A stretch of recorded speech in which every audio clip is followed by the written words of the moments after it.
Je suis Géraldine Fasnacht. Ma passion, c'est de découvrir le monde pour tracer des lignes dans des paysages incroyables. Avec mon petit avion, je peux accéder à des endroits uniques et partager mes aventures avec des personnages hors du commun. Aujourd'hui, je vous emmène au cœur de la Suisse à la découverte d'Aletsch, le plus grand glacier d'Europe. Sa superficie est telle que l'on pourrait y construire une ville de plus de 40 000 habitants, soit l'équivalent de 15 000 stades de football. Au bout du glacier d'Aletsch, on découvre l'Aletschhorn, sommet de plus de 4 000 mètres sur lequel il y a une face que je souhaite rider depuis bien longtemps.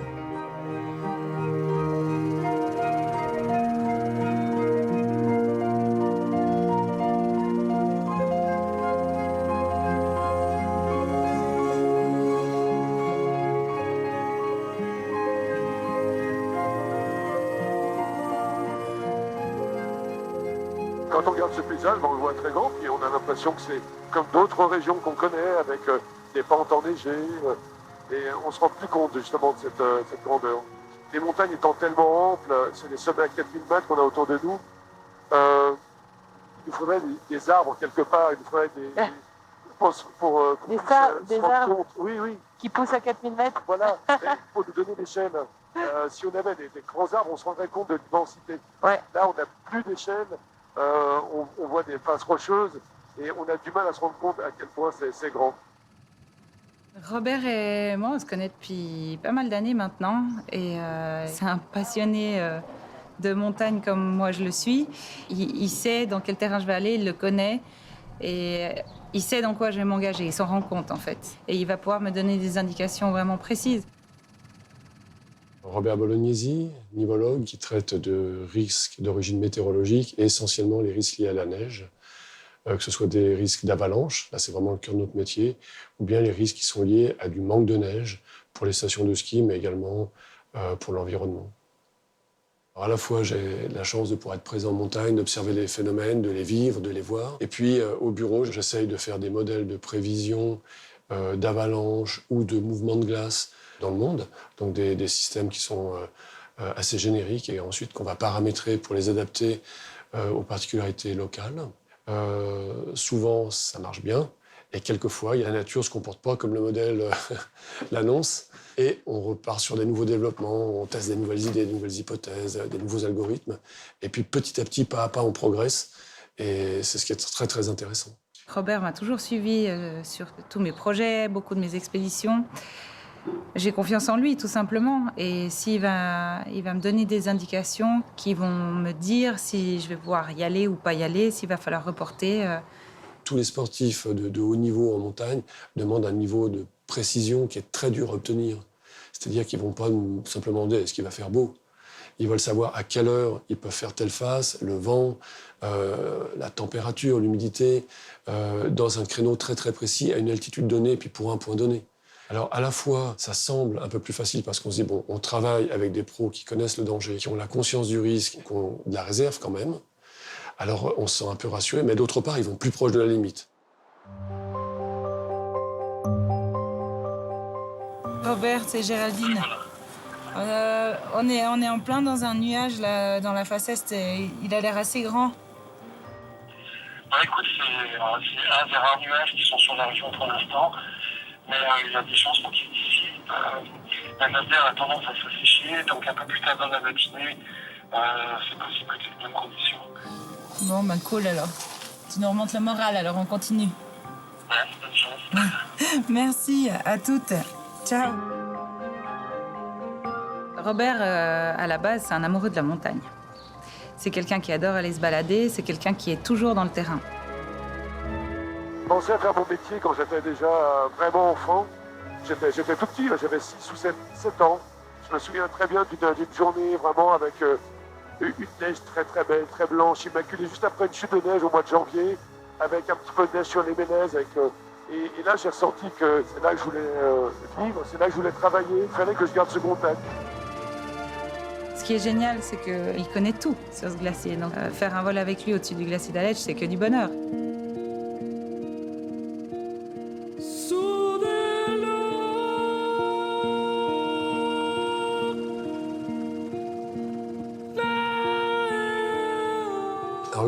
Le glacier d'Aletsch est très particulier parce que c'est le plus grand d'Europe, parce qu'il ressemble à ces grands glaciers des Andes ou de l'Himalaya. C'est une masse considérable, environ 20 milliards de tonnes. Peut-être qu'on imagine mieux quand on sait qu'à Concordia, il y a peut-être environ 900 mètres d'épaisseur de glace et qu'on voit la longueur du glacier. Parce qu'il est long de combien de kilomètres? Au total, une vingtaine de kilomètres. Et puis depuis Concordia jusqu'à sa langue terminale, c'est environ 13 kilomètres. En mètres cubes de glace, autour de 20 milliards de mètres cubes de glace. 20 Considérable. milliards. Oui, oui.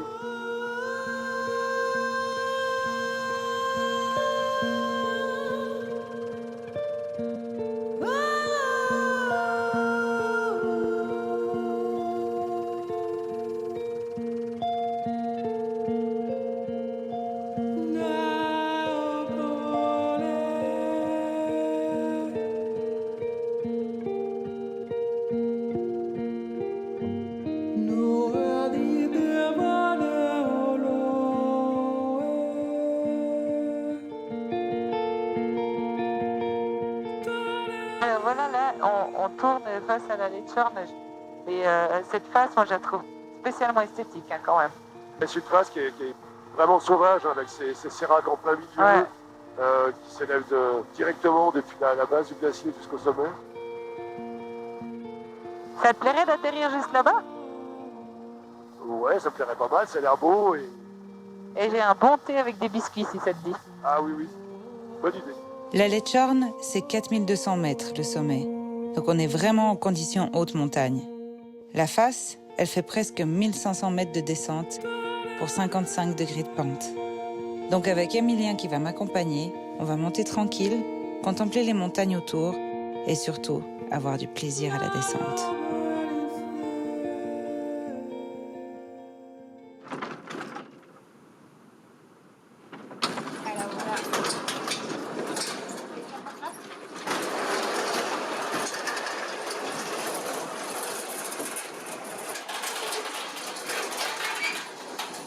Il est cool, hein?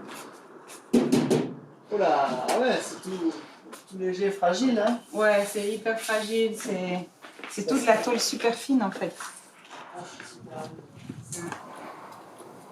Il est hyper léger quoi, il fait 472 kilos.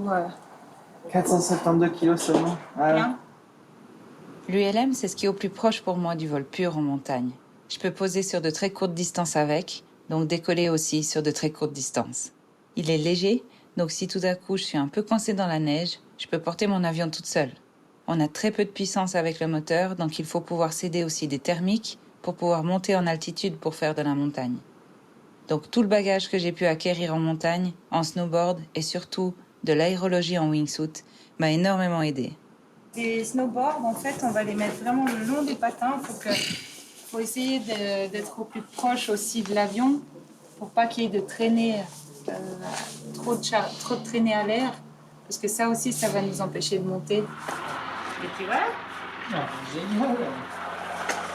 Ça a du style. à fond. Hein. Ça fait vraiment avion de bouche, quoi. Voilà. Je suis obligée de le mettre dans mon dos parce qu'autrement j'ai les pieds trop courts pour arriver au pédale. Ah ouais. Ouais, autrement je dois mettre des coussins. Mais la taille de mon sac de ride c'est tip top. Il va parfait. En fait, si je me mets comme ça avec l'épaisseur du sac, hop, j'arrive avec mes pieds jusqu'au pédale. C'est juste la bonne taille. Excellent. Moi je suis ouais. trop courte sur pattes. Il faut prendre des talons peut-être. Ouais, avec les talons ça ira bien. Des talons aiguilles, hein, pour arriver Pour sur le piloter. glacier, ça peut être pas mal.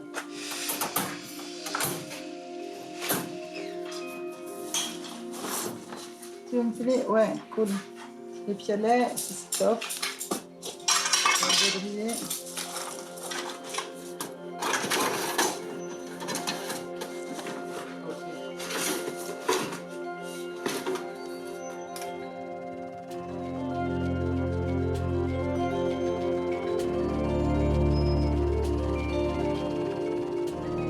Ce qui est génial, c'est que dans ce petit avion, je peux emmener toujours quelqu'un avec moi pour partager une de mes aventures. Et du fait d'être dans cette petite machine où il y a beaucoup de bruit, qui est très légère, on est tout proche et puis forcément, il y a une complicité beaucoup plus belle qui s'installe tout de suite.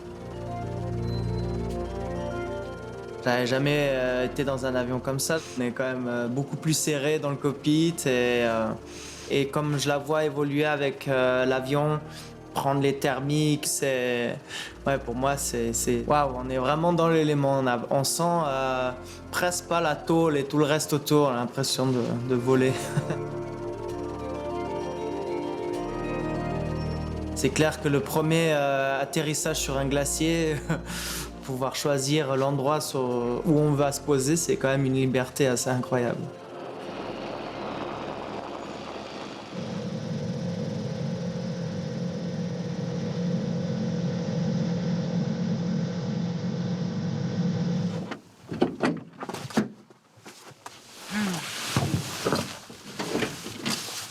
Je te passe ton sac? Volontiers.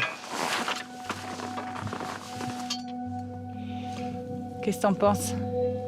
Ouais, on dirait que la neige a bien collé hein, sur les parties de glace là qu'on avait vues il y a 2 semaines. Et, il y a des petites flûtes, hein, ça c'est aussi assez bon signe. Où il y a des flûtes, à mon avis, ça sera un peu moins bon à rider qu'en haut. Ouais. Ouais, le sommet elle a vraiment bien chargé. Par contre, c'est assez exposé hein, au-dessus du sérac.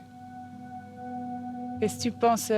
Plutôt rider vraiment bien à droite le long des rochers. Comme ça, on est moins sur les séracs. Ouais, on a une zone d'échappatoire si jamais ça coule, s'il y a quelque chose qui part. Ouais. La glace, elle est pas loin, suivant par endroit, la ligne que tu aimerais faire là.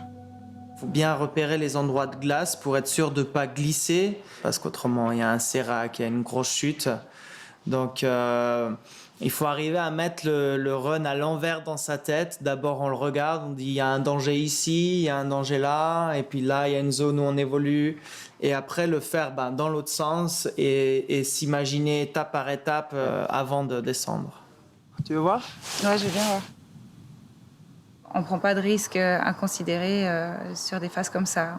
On s'écoute, on écoute l'autre. Si Emilien me dit qu'il est tendu pour quelque chose, comme si moi je lui dis que je suis tendue pour quelque chose, on va s'écouter et on va pas le prendre à la légère. C'est un gros morceau. Hein. Ouais, ça va être long. Faut qu'on parte super tôt en fait. Et ça va être un bon 5 heures, 6 heures de marche. Hein. Vu la neige, on risque d'enfoncer, ouais. Déjà, on a pu poser l'avion, il n'y a pas de vent, c'est nickel. On va monter le camp tranquille, on a le temps de repérer les lignes.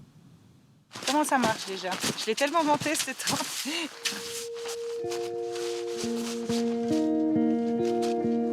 Pour aller rider cette face, j'ai pensé à Emilien parce que c'est un ami de longue date. C'est pas un alpiniste, mais il a quand même été champion du monde de freeride. Donc il a le niveau. C'est pas plat pour l'instant, hein? Non, c'est pas plat. Je compte sur toi. Je dis rien. Déjà le temps que je monte la tente. C'est vraiment quelqu'un qui m'apporte beaucoup de sourires, de bonheur, de bons moments.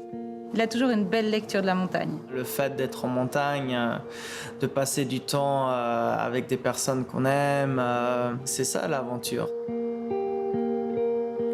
Je pense que je suis toujours autant émerveillée parce que pour moi, la nature, quand elle nous offre un moment comme ça, c'est un cadeau. C'est un peu se reconnecter avec notre vraie essence, c'est juste du ressenti.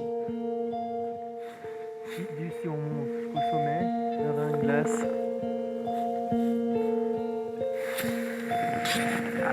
Ça serait bien qu'on se fasse un peu d'eau. Ah, c'est de la haute cuisine, là, attention. Mieux qu'à la maison. Regarde la vue qu'on a, là. On se lève à 3, on part à 4. Ouais.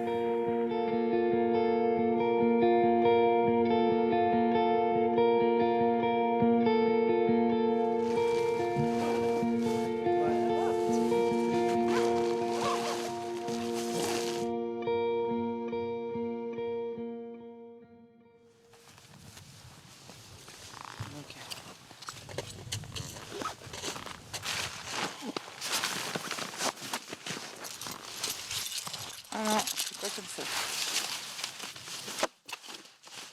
Pas l'air top, hein, Mimi. Ah, il y a une bonne couche de nuages là pour l'instant. Hein. Les crevettes, il a dit que ça allait s'ouvrir. Moi, j'y crois. Je vais juste faire un check des verres. Ouais, c'est bon. Il est allumé.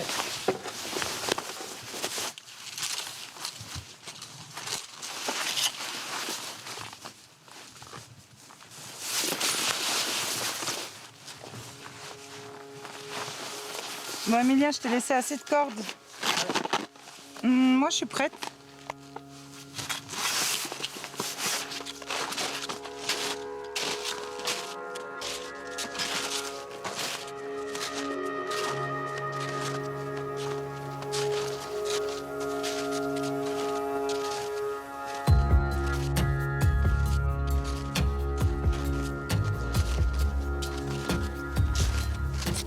Il va falloir gérer l'effort, hein, qu'on grimpe comme ça. Il ne faut pas être cuit au sommet, avoir suffisamment d'énergie pour redescendre.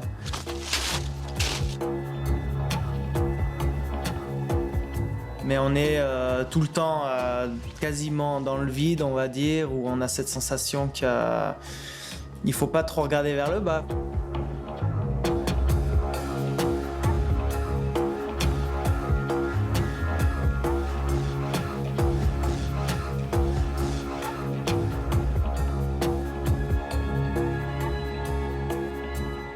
À partir du moment où on part sur des sommets à plus de 4000 mètres, on sait qu'on est en haute montagne et puis que là, la météo elle change vite, que les conditions elles peuvent vite devenir catastrophiques. Donc c'est là que Robert joue un jeu capital, c'est qu'il m'aide dans ma prise de décision. On échange, moi je lui dis ce dont j'ai besoin, les paramètres importants par rapport à mon projet et on prend une décision ensemble. On prépare aussi les différentes éventualités au cas où.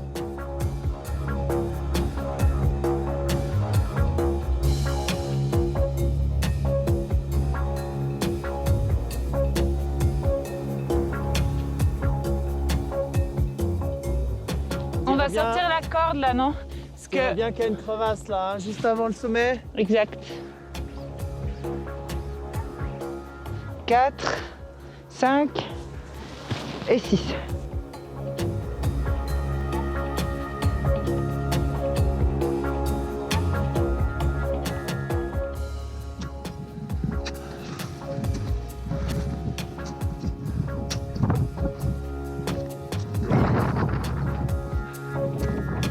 On est presque au sommet!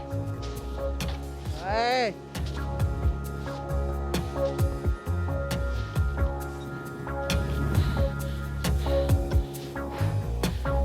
On sera mieux ici pour mettre les bords et Voilà, on est bien. on est à 10 mètres du sommet.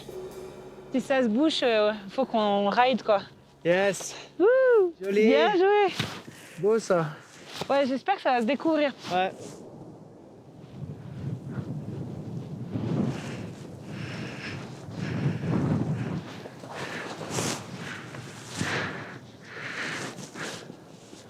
Allez Robert, je suis sûre que t'as raison. Il m'a dit que ça allait s'ouvrir. Ouais. Il faut Donc, y croire là, ouais. Ah, mais on voit le bleu vraiment pas loin. On voit le bleu, moi j'aimerais juste qu'on voie un peu là en bas aussi, pas seulement en haut, tu vois. Exact, ouais. Qu'on puisse descendre.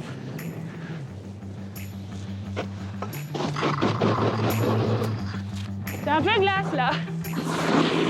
Ouais.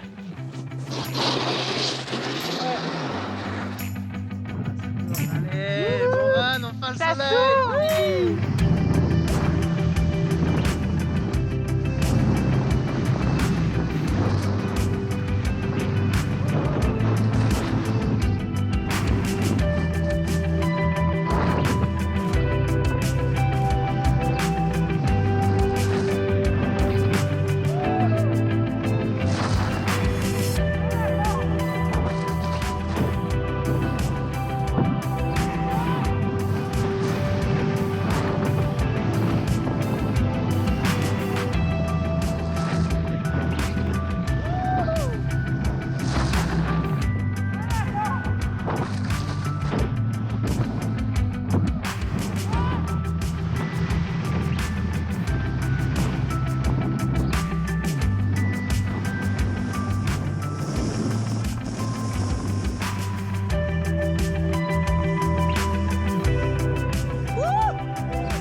Incroyable!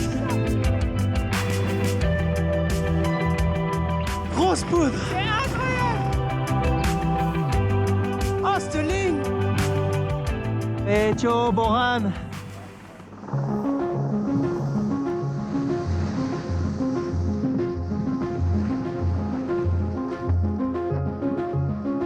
Quand je suis dans je suis hyper concentrée, j'écoute le bruit de la neige, j'essaye de sentir les sensations que j'ai sur ma planche, je regarde partout s'il y a quelque chose qui bouge. Donc voilà, je suis alerte à tout.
Des meilleures lignes de ma vie.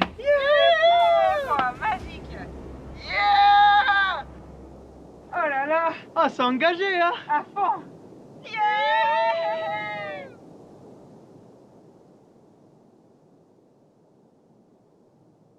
La pression qui est redescendue quand même, hein, parce que c'était pas certain. Hein. Là, regarde, le nuage, il est encore posé au sommet maintenant. Ouais. On a eu de la chance, mais On a bien fait d'y croire. Ouais. on a bien fait d'y croire. Et jusqu'au bout, parce que la dernière partie, c'était juste énorme. Hein. Mais les gerbes de neige que ça faisait, c'était énorme. Vrai, Ouais, c'était magnifique. Gerbes, Ouais. Ça, c'est cool. C'était magnifique. J'aime bien quand tu laisses ta trace. Quoi. Ouais, mais cette pente, j'arrête pas de la regarder. Elle est vraiment trop belle. Ouais, puis je trouve cette ambiance avec les séracs, c'est trop beau, quoi.